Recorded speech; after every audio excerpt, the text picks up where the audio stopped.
এই বাবা, সিজনে একদম। এই সিজনে কিন্তু আমলকি খুব ভালোভাবে পাওয়া যায় এবং খুব ইজিলি অ্যাভেলেবেল। আমলকির আচারের জন্য বেসিক্যালি যেটা করতে হবে সেটা হচ্ছে আমলকিগুলোকে প্রথমেই ভালো করে এনে ধুয়ে ওটাকে ড্রাই করে নিতে হবে। তারপরে যেটা করতে হবে সেটা হচ্ছে যে ওটাকে ভাপাতে হবে। ভাপানোর পরে বুঝবেন কীভাবে যে ভাপানোটা একদম কারেক্ট হয়ে গেছে, সেটার জন্য ইউজুয়ালি টাইমিং 12 থেকে 15 মিনিট, ঠিক আছে। আর যদি প্রপারলি ভাপানো হয়ে যায় তখন দেখবেন আমলকিগুলো ফেটে গেছে। যেটা ফেটে যাবে তার মানে বুঝবেন যে আমলকিগুলো এখন পারফেক্টলি রেডি। নামিয়ে ঠান্ডা করে নিন। এবার অল্প একটু তেল নিলেন, তার মধ্যে আমলকিগুলোকে দিয়ে হালকা একটু ভেজে নিলেন। ভাজার সাথে সাথে একটুখানি হলুদ গুঁড়ো আর কাশ্মীরি লঙ্কার গুঁড়ো দিলেন। তারপরে অ্যাড করলেন খেজুর গুড়, আখের গুড়, ঠিক আছে।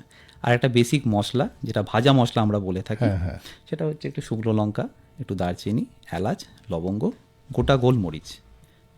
এটাকে হালকা করে ভেজে গুঁড়িয়ে নিলেন। যখনই একটু গুড়ের যে পাকটা যেটা আমরা দিলাম সেটা যখন হয়ে গেল রেডি, মশলাটা মিশিয়ে দিলেন, আপনাদের আমলকির আচার রেডি। সারা বছর খেতে পারবেন, রুটি, পরোটা, ভাতের সাথে কোনো অসুবিধে নেই।